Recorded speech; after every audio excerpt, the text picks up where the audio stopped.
Hi, hello, hello. It is a little late, but we are finally taking a look at the Winter 2022 anime with our traditional seasonal review video. We're starting, as always, with stuff I didn't watch. Sono Beast Doll, that's got a lot of hype and praise, and the animation looked pretty godly. Cloverworks doing their thing.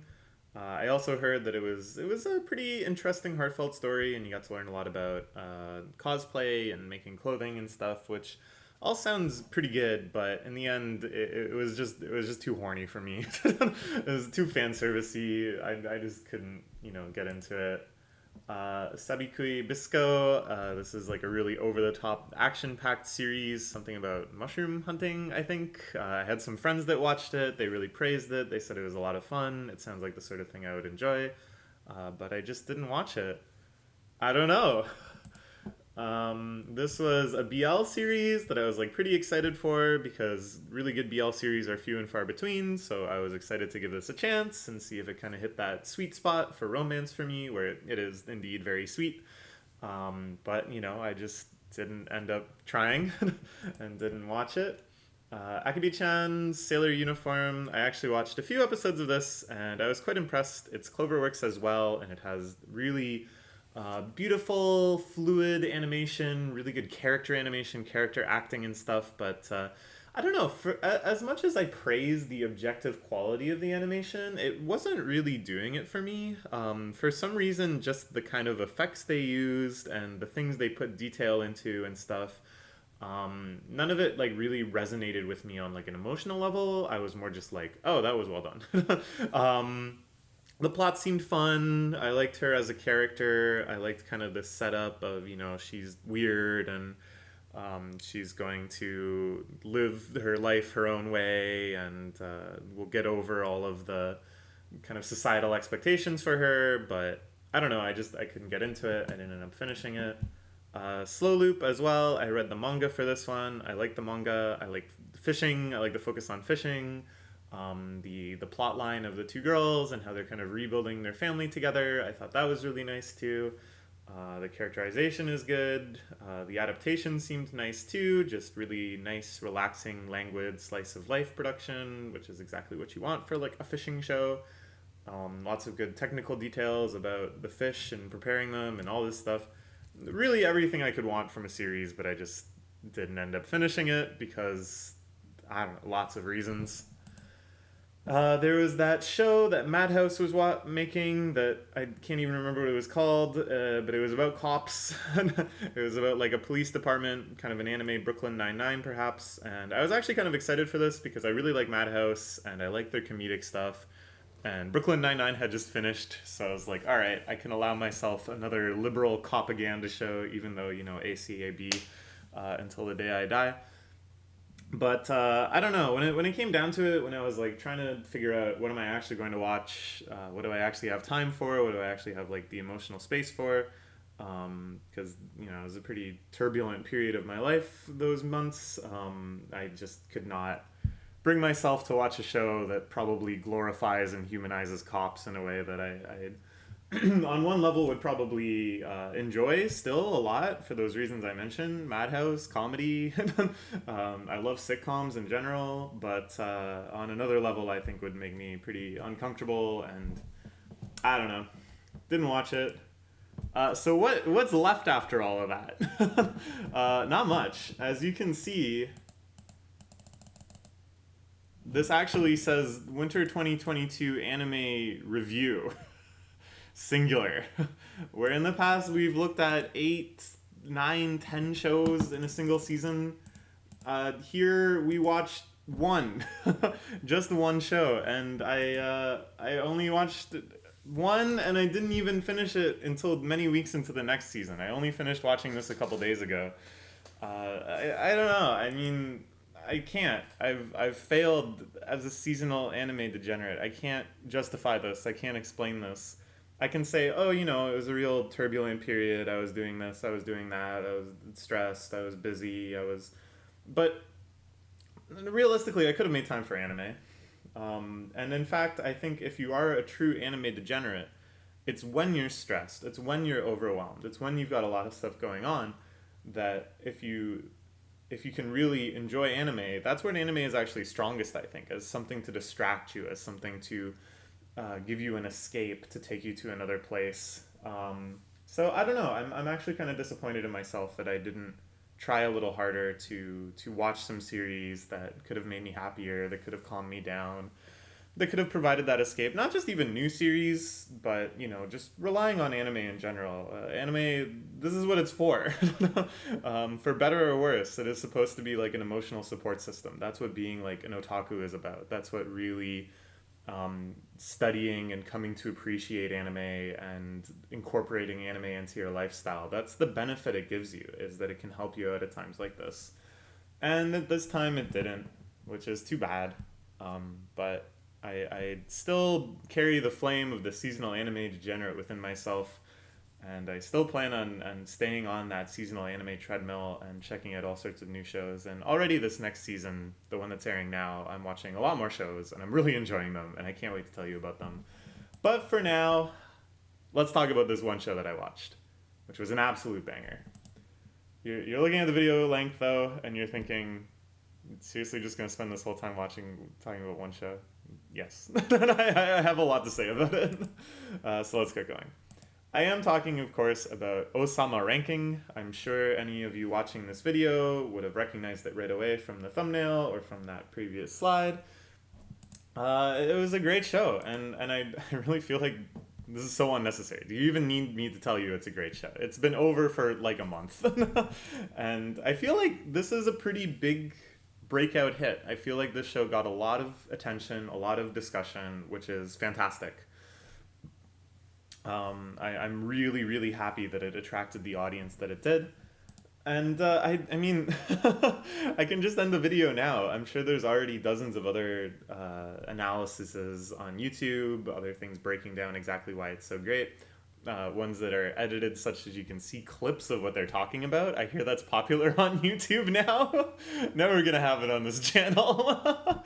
Unless I somehow decide to hire an editor or something. I don't want to do that. So yeah, we can just end the video now. There's nothing that I can say that hasn't been said before. Just kidding. Brevity, of course, is the anti-soul of the Keys to YouTube channel. And given any chance to ramble on about something, I will take that chance way further than necessary. It's just great, though. I mean, this is all the main thing I want to focus on, is that it's a great series. I was super compelled by the plot. I loved all the characters so much. I loved the setting. It was so emotionally gripping, but so intriguingly weird. I think the fact that Studio Wit has been freed from Attack on Titan has been just one of the greatest blessings in anime. If you look at the stuff they've been putting out since their obligation to focus mostly on Attack on Titan's new seasons has ended, it's just been fantastic. The Great Pretender was great, Vivi was great, and now this. I think this is my favorite Studio Wit series since Rolling Girls. Here I called it their greatest achievement, which is my bias, but I was just blown away. It's so much love in it. The vibrancy, the fluidity, the sense of speed and impact and tension, the vocal artist performances, the soundtracking, the OPs and EDs. Oh my god, the second opening theme? It's been stuck in my head like ever since I first saw it. That's like many months now of it just kind of playing in my head occasionally in the most positive way. And it's like one of those things too.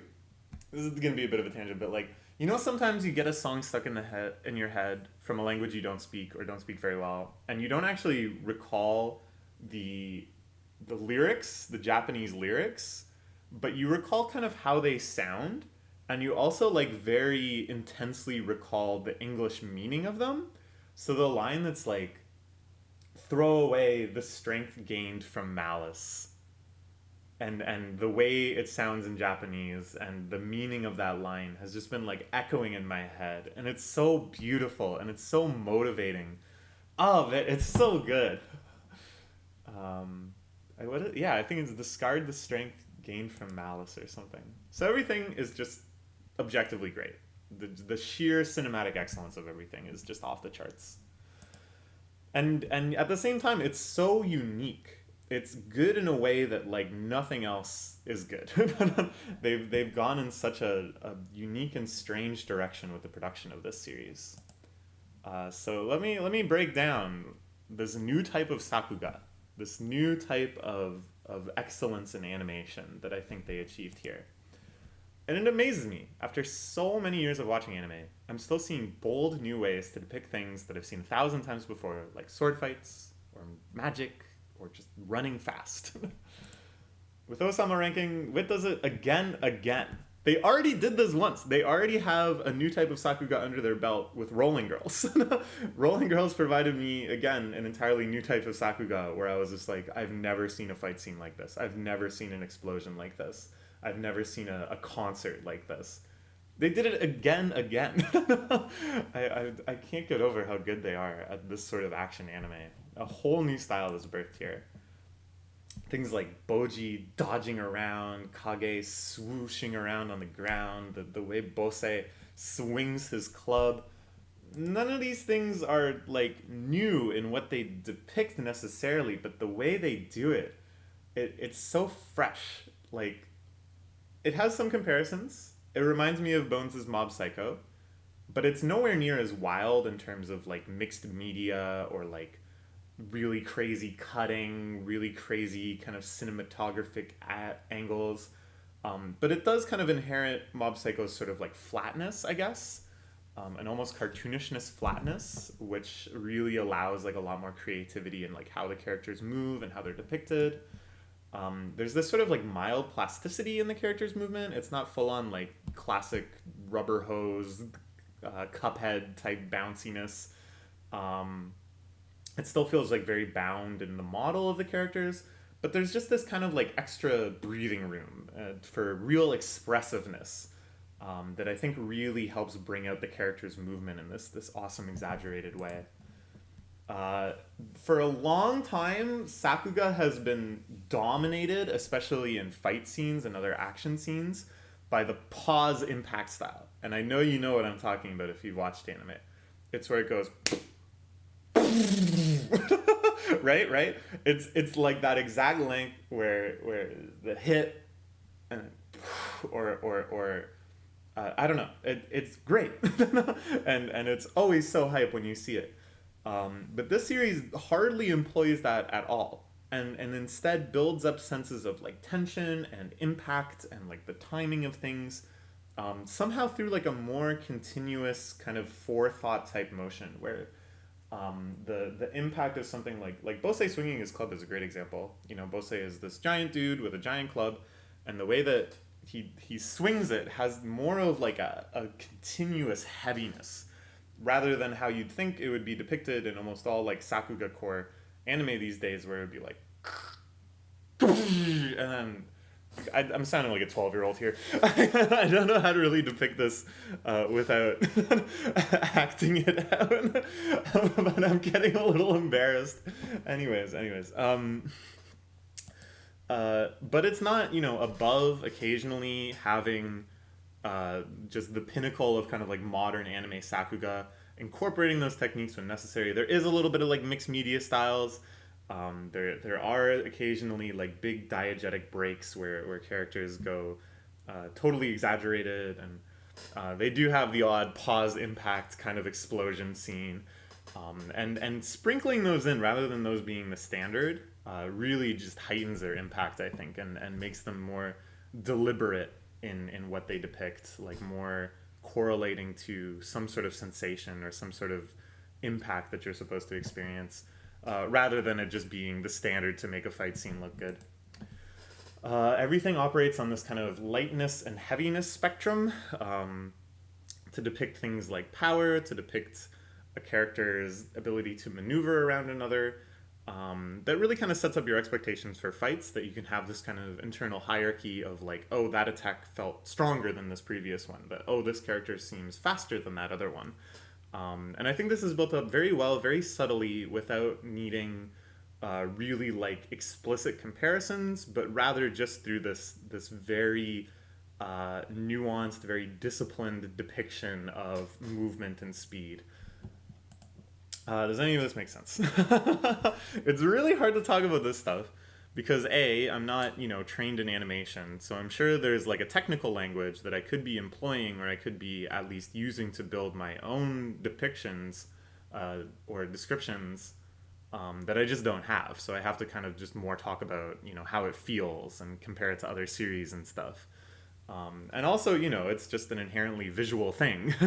You can know it when you see it. But I don't know, I wanted to take a try at highlighting the things that I found really impressive and really unique about it. Hopefully in a way that when you watch the series, you can be like, oh yeah, that is cool, right? I don't know. There's just so much to love. I didn't end up spending 20 minutes on this slide like I thought I might, but I spent long enough. Sorry, making all those sound effects made me gassy. Anyways, what it made me think more than anything is that I wish Wit would adapt some Tezuka classics. And we'll talk a little bit more about this later, but just the way characters move and this feeling of like heaviness and lightness and a feeling of like continuity reminded me a lot of action scenes in Tezuka. The Tezuka manga, that is. I haven't really watched many Tezuka adaptations, honestly. I'm curious now how they do it, but they don't really have the resources that Studio Wit did, those classic adaptations. Anyways, let's shift gears a little bit and talk about the world building in Ousama Ranking. At the start, shonen series, especially kind of battle shonen series, when they were first being built up as a super popular genre, had a very, very tight world building style. Things beyond the immediate threat, the immediate thing that the protagonists were going to have to fight, weren't really mentioned. Very little foreshadowing. At most, you would kind of foreshadow the length of like one arc, like the Red Ribbon Army arc in Dragon Ball, I think is a pretty good example. You have some sense that there's like a hierarchy within the army and that Goku's gonna go through and fight everybody. But it's not like, they were building this up arc after arc. It's not like they were already talking about, and there's an... You know what? No, that's not quite right, because they did have an android. They did build an android. And then later they built stronger androids. But it's not like they were foreshadowing that stronger androids were going to come. In the end, these early series like Dragon Ball and other battle shonen of these era had a pretty limited scope. They didn't really expect readers to be interested if they set up stuff that won't pay off for years. And then, though, we started really seeing this advent of the open world building style, where they really do want to set stuff up. They know that readers will get invested. They know that readers love that feeling of something being paid off after years. And so they start saying, okay, this is a story of Gon. He wants to be the greatest hunter in the world. There's these licensing exams. There's this league of hunters. There's all these different rankings. You're going to hear about these people and then you're going to see them later. His dad is out there somewhere. He's great. You're setting up all these things. You're putting cards into your hand that you can play later, and it's hype because the audience saw you draw that card. They saw it, be prepared. This is the advent of when they started really saying, there's the 4 big heavenly kings. There's the 4 big titans of whatever, something where it's very clear, over the course of many years, our protagonist is going to find and fight all of these people that are mentioned offhand in this panel. Setting up places and journeys and power structures that need to be taken down, these big scope things, plot lines that extend over many arcs, over many years. One Piece, of course, is the gold standard of this. I'm a huge One Piece fan, so of course I'm going to say that. They're still executing on things that they opened up 25 years ago. That's amazing. That's so amazing. But what's key here is that they do execute. And things are set up to be executed in a certain way, and then the audience sees these signals. One Piece, they talk about, say, the 7 pirate warlords, the Shichai Bukai. And you're like, okay, I get it. All of these are going to be relevant to the plot in some way. It's going to be a thing later that we encounter a character and they're like, whoa, that's one of the 7 warlords. That's going to be huge. It's setting up like this certain system of expectations. And then as you read, you very reasonably expect them to get paid off. But now we're seeing this third type of shonen world building, which I would call the loose style.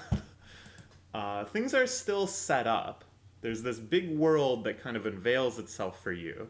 but there's much, much, much less of a sense of intent with it. Instead of this kind of calculated foreshadowing that we recognize as foreshadowing, that we go, oh, this is to hook us into a future arc, oh, this is going to be a future antagonist, it's just kind of like, huh. You just kind of learn this stuff, and you see this stuff, and you're like, huh. A great example is the original webcomic of One Punch Man, put out by One. He threw a lot of stuff into that. There was all sorts of foreshadowing, all sorts of things referenced, all sorts of hierarchies and other characters, and things are throwing at us. But like, it was always unclear, you know, is this being told to us because it's like a parody of something and it just exists in and of itself as a joke? Or is this actually like legitimately foreshadowing, oh, at some point Saitama's gonna like fight these guys or whatever? Or is it just for like the sake of itself that, you know, One just really wanted to draw a really big fat guy and call him Pig God? And that's it. He just wanted to do that. It's like deliberately unclear. Well, I won't even say it's deliberately unclear. It lacks a sense of deliberateness at all. And as a result, it's very unclear how we're supposed to kind of like relate to and parse these things. And I think it's kind of neat because the One Punch Man remake, the actual manga, I think is showing us how this can transform into the open style, where things are very deliberately foreshadowed, and with the benefit of hindsight, essentially, rewriting the comic years after the webcomic had already gone through those arcs, they can actually much more like pointedly set stuff up. And so when you're reading it, you can actually have these reasonable expectations again of like, oh, that's a future antagonist. Oh, that's a setting they're going to go to, blah, blah, blah. I think this is very illustrative of these two different styles. And to be clear, I'm not saying that one is actually better than the other one. You know, to have like a very structured story can provide like a lot of hype, expectation, and speculation and stuff. But this loose style and its purity, and the fact that you can just put things in for the sake of itself, allows like a lot more freedom of the story being told. And so we're going to kind of get into, because Ousama Ranking is full of this stuff. Ousama Ranking is a very, very loose style of world building. And a great example is the titular ranking of kings, right? This is clearly a big deal because the entire series is named after it. It's explained to us pretty early on. And if you have kind of this open world building in mind, you're like, this is a very classic example of open world building. You're very trained to think by modern manga, okay, we'll encounter lots of kings on our journey, and we'll see their ranking each time. They'll go, oh, this is whoever of the whatever kingdom ranked 12th. And you're like, oh, that's pretty good. Or maybe later we'll see somebody who's ranked like 70th, and we're like, I don't expect much from this guy. And then there's some subversion, and you know, you see the certain limitations of the ranking and all that stuff, right? We expect all of that stuff right from the start. But, and this is a minor spoiler, throughout the entire series you meet like one other king that you're explicitly said, this is a king of a kingdom, here's his ranking.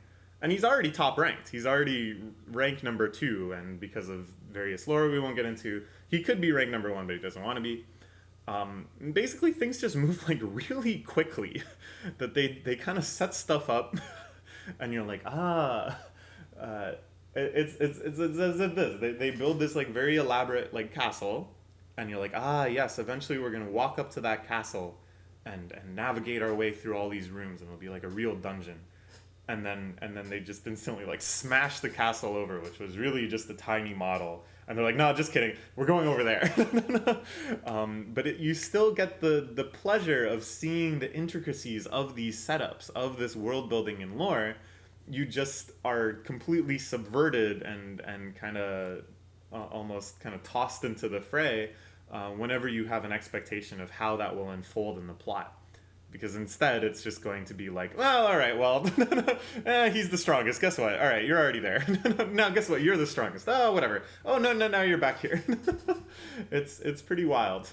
So many elements are like this. The weird guy that Boji encounters in the woods, the existence of the Shadow Clan, all of the scenes that take place around that like river of death, the underworld, which is never really explained what it is or why it's there or what relation it has. That sometimes it's just like a place, and then other times they're like there's a portal to the underworld, and that's, you know, like, oh wow, it's it's all very, very strange, and you keep asking yourself, is this like mysterious? And sometimes it is. Like that weird guy in the woods, if you really think about who that guy is and why he's there is like an answer, and I'm pretty compelled that this answer is correct.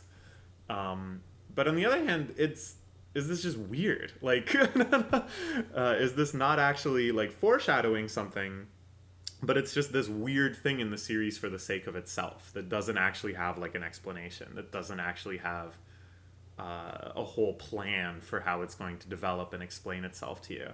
And that's, I think, often the case. I think that's most of the plot elements in this series are just weird. So I would call this an outsider shonen.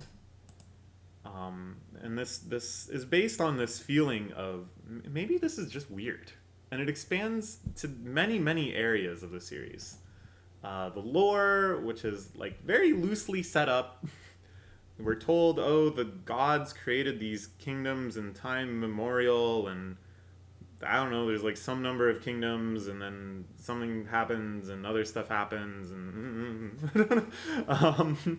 and it's like set up though. Still, it's still set up. There's still explanations being given for some things, but it's very, very unclear what the significance of this stuff is, if any. The morality feels like very just and resolute. Like all of the characters are very convicted by their moral choices. There's definitely a sense that some characters are being condemned, other characters are being praised for their actions. There's a sense of like, oh, you know, we should be rooting for this chain of events because it's morally better than the alternative. You know, there's all this stuff, but whenever you try to like track the moral lessons in the minutia and kind of look plot beat by plot beat and think about, okay, what lesson is that saying in the greater context, it kind of gets difficult to track. And I know this isn't how people watch series. Not even hyper nerds like me actually watch a series like this. It's more just that I got a general sense of like weirdness around the morality, where I was always kind of thinking like, okay, but what does this mean? Like, what are they trying to say? And that when I really kind of broke down why it felt weird, there was all of this minutia where it's just kind of like, okay, but was it good that he did that? Or like, okay, but like, does that not conflict with later him saying, oh, you shouldn't do things like this?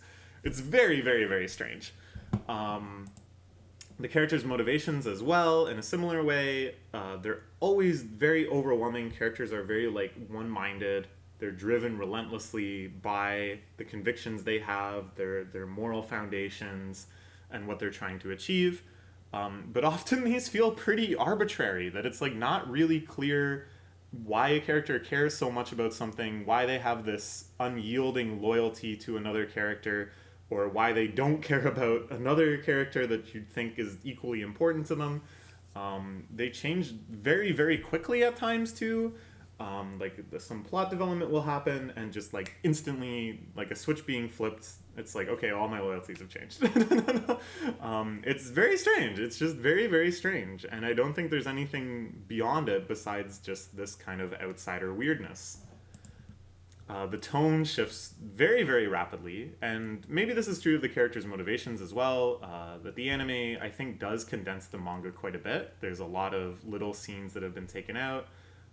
I think some like backstories and stuff have been taken out. I haven't read the whole manga yet, but I was kind of looking at synopsises of it because I was curious about this. At any rate. And then also just the medium of anime itself, I think, makes tonal changes more jarring. Because in manga, it's, you know, you're looking at some static panels and then you turn the page, and if something completely different is happening, it's much more like acceptable than an anime where, you know, you have like a soundtrack, you have characters' vocal performances, things are kind of just happening at this pace, and then suddenly there's an abrupt change Still, with the fluid 24 frames of animation, suddenly the subsequent frame will be very, very different than all of the similar frames preceding it. Does that make sense? I hope that makes sense. But it's very weird. And I'm not talking about switching from scene to scene. I'm talking about like within one scene, there'll be a conversation with Kage and Boji where they're like happy and they're motivated and they're like, pumping each other up. And then another character who had been there the entire time and is like dying will be like, I'm still dying. And then suddenly the tone gets like somber and like concerned and like tense. And it'll like switch back and forth too. Like maybe a minute later, it'll be like, Boji, we have to help this guy. And Boji's like, ow, ow. And then you're just like, huh? It's very, very, very jarring at times. And I think all of this strangeness makes a lot more sense when you consider the origins of the manga. So this manga was written by a 41-year-old former salaryman who always kind of liked drawing and had tried to make it as like a children's book illustrator for a little bit. He just drew it. He just decided, I'm going to draw a manga and submit it to serialization. And this was his first time drawing manga, his first time entering the world of professional mangaka. And I think it shows. From what I've read, it really clearly draws deeply from Tezuka, which is huge praise from me. I love Tezuka manga. And it hasn't really caught up much on the recent like meta of shonen storytelling. It feels very much like this is someone who read a lot of shonen manga as a kid and is mostly drawing from that rather than keeping up with what's the latest and greatest and most popular, and trying to make something in that line. Even the symbolic sources that it draws from, there's this kind of hybridization of Eastern and Western lore where it's a lot of like fairy tale elements being thrown in the mix with a lot of like kind of traditional Japanese stories. It feels kind of primordial. It feels like if someone was to invent manga now, as Tezuka did in many ways, many decades ago, that they would make something like this. That this is kind of going back to those very fundamental starting spots of the imagination around manga, without really giving any deference to the advancements, and I'm using air quotes here, that have changed it so much in recent decades. And to be clear, this is all awesome. This is all so cool. Like the fact that it's jarring and weird in all these ways, like it's compelling. It makes you really invested in it because it's so different than what you've seen a million times before. So let's talk about outsider manga in general. I think manga is very unique in facilitating these sorts of outsider passion projects. Comparing it to a few other mediums like music, if you're recording outsider amateur music, there's going to be kind of a hallmark of amateurishness. That's the sound of you recording it in your house without studio level equipment, without engineers devoted to mastering it. All of this stuff, which because there's such a tradition of outsider music, has sort of a symbolic weight in and of itself, that you perceive it in this sort of scope that it was born from limitations, and that in turn will have kind of like an emotional component to it, that you're picturing them making it solo in their bedroom or whatever, and that kind of carries a different significance than hearing the latest output from an established band that has like studio time. And this sounds, okay, obviously, but it's very different than something like manga where you're just left with drawings on a page. And certainly the guy who drew this is not like a super trained artist, and his style is weird and unique in a lot of ways, but it never feels limited. It never feels like, oh, because he's not successful, he doesn't have the capability to do X, Y, Z things that we expect to see in like professional level manga. In the end, manga is manga. It's just going to be drawings on a page. And you could say, oh, well, there are things like that. Oh, you can use digital art. Oh, you can use assistants. There's the hallmarks of the sort of detail that a series that can afford things like that will have that's absent here. But it's not like all high level series will have that sort of thing. Whereas for music, pretty much all commercial pop music, all kind of professional music has certain qualities in the recording and stuff, or the absence of mistakes in that area, or the absence of amateurishness in that area that's like very, very recognizable. I'm very much belaboring this point because to say something like manga is unique in its facilitation of outsider passion projects is a pretty bold claim. It sounds like a very weeby claim. But I really want to explain myself here because I think this is interesting. Film, etc. as well. There's always hallmarks of a limited budget. There's always limitations in what kind of story you can tell with the budget you have. There's usually some sense that you need to collaborate, you need other actors, you need people running cameras and stuff. Writing is an interesting one. I think either it will have some sort of stylistic deviance in how it's actually written, and this can be, idiosyncrasies in spelling or grammar or in the way you capture dialogue and stuff like that. And that in turn sort of limits or changes how we parse the story. That it's not going to just be like a pure experience of the storytelling content. Or if it is unique only in the storytelling content, it doesn't end up being as different as manga, which manga will change stylistically and in the storytelling context, without the stylistic changes being seen as like deviated from the norm. Okay, this is very hard to explain. Okay, so it's like in writing, in just textual writing, if we imagine that there's like one gigantic mainstream, right? And if you want to do something that's weird and outsider, you either have to deviate from that mainstream, which seems like a huge deviation, or you can stay within that stream and tell a strange story, right? Whereas manga, it's not one big stream. There's so many different styles and art styles and stuff that we expect it instead as like a billion parallel rivers. And you set out in your own parallel river, which has like a very weird story as well, right? So it's like you can achieve this sort of double uniqueness without it carrying signifiers of breaking away from like one standardized stylistic format. I'm so sorry. I didn't expect this video to get so technical. This is stuff that I know only I care about. I'm sorry. Let's move on. This is the one that's clearest to me, is the role of manga as kind of like an artisan craft, where you can think of it as somewhere between a craft where you're putting out, say, vases and an artistic project where you're writing a novel or something. Manga falls somewhere in the middle because it has certain hallmarks, like it's usually serialized and then it comes out every week or every month. It's repackaged in tankobons and kind of sold very widely in competition with other series.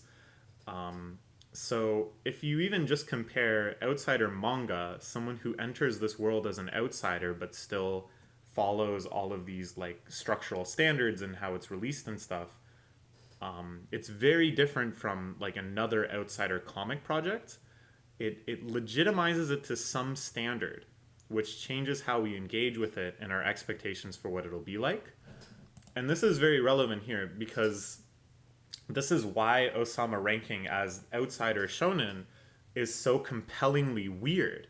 It's because we still see it within the shonen structure. We still see it as existing in this landscape with traditional shonen series like One Piece and Naruto and Boku no Hero Academia. And that's what allows us to say, hey, this is actually really weird.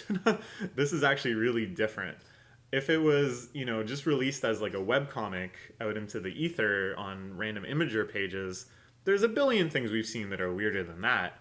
It's seeing it within this scope and seeing how it plays up against our expectations that makes it such a compelling experience. And of course, because it exists in this manga ecosystem, that's how it gets the anime adaptation. And this is just fantastic on so many levels. I love that there's an established culture and industry that allowed a 41-year-old man to switch careers and draw comics and succeed vastly to make this runaway cult hit, that there was an audience that could be cultivated for it. And such a uniquely wonderful story emerges from this. I hope this goes without saying, but all of these outsider qualities are awesome in the way that it depicts a story and a format that I've seen a million times before in this charmingly weird way, and with a charm that no other series has provided before. I love Boji and Kage so much. They're such great characters, and they're so different than any other shonen protagonist. I love this weird blend of familiarity and subversion, of having my expectations denied so many times, not because they wanted to be subversive and next level and to defy traditions, but with this outsider innocence of not even knowing what those traditions are. It's so compelling. And then on top of that, there's this other industry and culture that allows for such a godly anime to be adapted from such a niche outsider series. And really think about this. Studio Wit, before this, had engineered one of the biggest hits in anime ever with Attack on Titan. It is unfathomable how successful this series is and how far it has broken into the mainstream.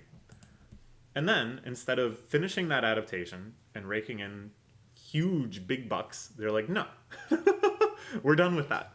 We're going to make Hustler Con World Tour series. We're going to make Time Traveling Robot Singer series. And we're this Salaryman's weird fantasy quest manga. Yeah, we're going to adapt that, and we're going to adapt the hell out of it. Isn't that beautiful? Good shit, Wit.